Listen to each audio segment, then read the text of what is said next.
Welcome back to Character Conversions, where I try to bring fictional characters to life in D&D.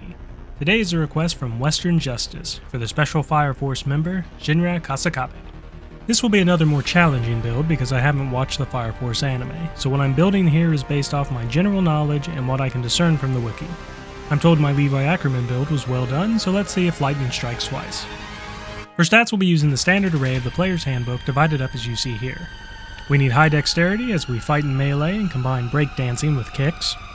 Our strength needed to be decent as well, as we apparently carry 4 people out of a burning building by ourselves. 12 probably isn't going to do that, but it's a standard array we're working with. For race, Shinra is human, but due to some of the qualities he exhibits, we're going to be going with Winged Feral Tiefling. Because of Feral, we increase our intelligence by 1 and our dexterity by 2 to a 9 and 17 respectively. We have 60-foot dark vision. Hellish resistance gives us resistance to fire damage, which as a 3rd generation, Shinra has. Winged gives us a fly speed of 30 feet so long as we aren't wearing heavy armor. So instead of wings, just reflavor this as shooting fire from our feet. And finally, for languages, we speak Common and Infernal. For background, to represent the Special Fire Force, we'll be going with City Watch. This gives us proficiency with Athletics and Insight, and an additional 2 languages. Choose whatever suits your campaign. And for a feature, we gain Watcher's Eye, allowing us to easily find local watch outposts and to pick out dens of criminal activity. For a class, because we use Pyrokinesis to augment our fighting ability and fight with kicks, we're going with Monk. This gives us a D8 hit die, proficiency with simple weapons and short swords. We also have proficiency with strength and dexterity saves, and for skills, we will be grabbing Acrobatics and Stealth.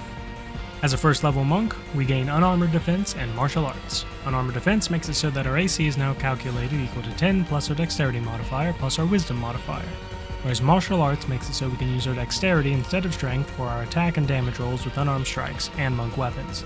Our damage with these weapons will be 1d4 and increase as our level does. Finally, when we take the attack action with an unarmed strike or a monk weapon on our turn, we can make an additional unarmed strike as a bonus action. Second level in Monk means we gain our Ki and Unarmored Movement. Unarmored Movement is simple, 10 feet to our movement speed while unarmored and not wielding a shield, making our base speed 40 feet. Ki grants us Flurry of Blows, Patient Defense, and Step of the Wind. All 3 cost 1 Ki point to use and allow us to do the following. Flurry of Blows allows us to make 2 unarmed strikes as a bonus action after we have taken the attack action. Patient Defense allows us to take the dodge action as a bonus action, and Step of the Wind allows us to take the disengage or dash action as a bonus action, and doubles our jump distance. Third level in Monk means we choose our monastic tradition. For Shinra, we'll be going with Way of the 4 Elements. This grants us Disciple of the Elements, which further grants us access to elemental disciplines. We automatically gain Elemental Attunement Discipline, and our choice will be Sweeping Cinder Strike. Elemental Attunement will allow us to do minor effects similar to Prestidigitation. Just limit yourself to the fire ones to stay in character. Sweeping Cinder Strike will allow us to spend 2 Ki points to cast Burning Hands. Finally, Deflect Missiles allows us to, as a reaction, reduce the damage of a ranged weapon attack by 1d10 plus our Dexterity modifier. If we reduce the damage to 0, we can spend 1 Ki to make a ranged attack with the ammunition against someone within 20 to 60 feet. At 4th level, we gain our first ability score improvement. We will trade this for the Flames of Phlegathos Tiefling Racial Feat. This will increase our intelligence by 1 to a 10, meaning with no abilities below a 10, we are now a real anime character. Now whenever we roll fire damage for a spell we cast, we re-roll any ones on the first roll. Also, whenever we cast a spell that deals fire damage until the end of our next turn, we are coated in flames, causing us to shed bright light out to 30 feet, and dim light for an additional 30. When the flames are present, any creature that hits us in melee takes 1d4 fire damage.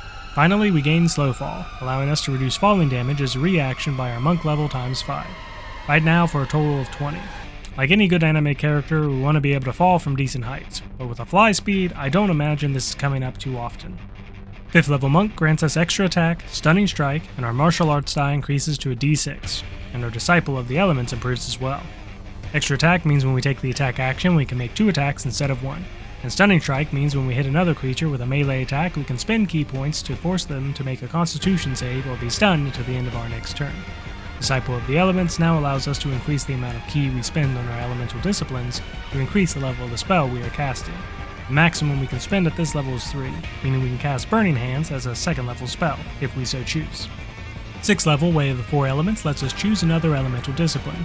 Fangs of the Fire Snake allows us to spend a Ki point and increase our reach of our unarmed strikes by 10 feet for the turn, as well as turning the damage we deal into fire damage. If we spend an additional Ki when the attack hits, we can deal an additional 1d10 fire damage as well. Key Empowered Strikes makes it so our unarmed strikes count as magical for overcoming resistances and immunities.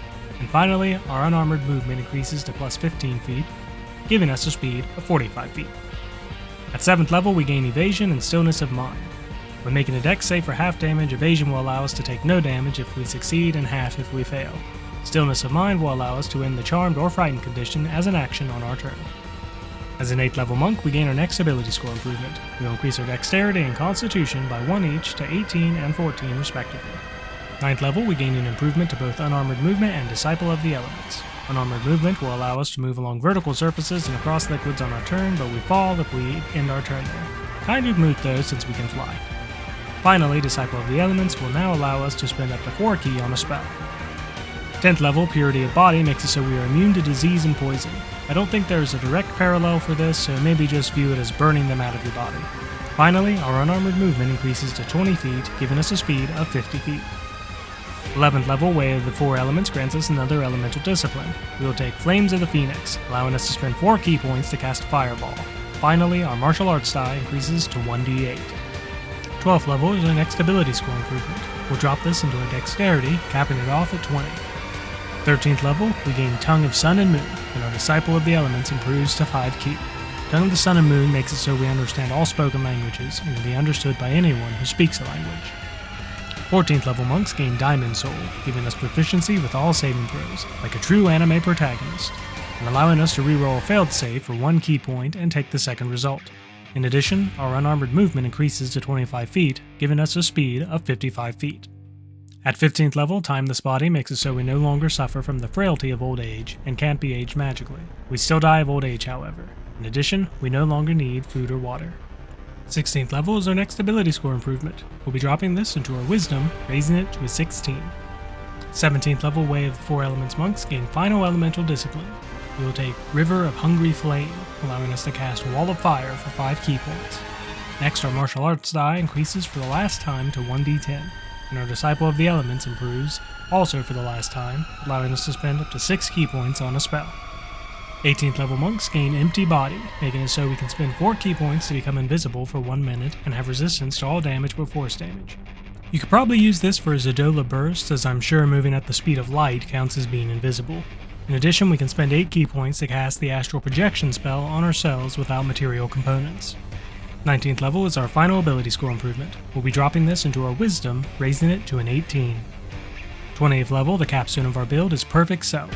Now when we roll for initiative and have no ki remaining, we regain 4 ki points. We always have a little firepower in reserve. End result sees us with an average of 133 hit points and an AC of 19. Our kicks will average 10 damage a hit, 21 with extra attack. We hit 31 with our bonus action martial arts, and if we're using Flurry of Blows, we instead deal 42 damage a round.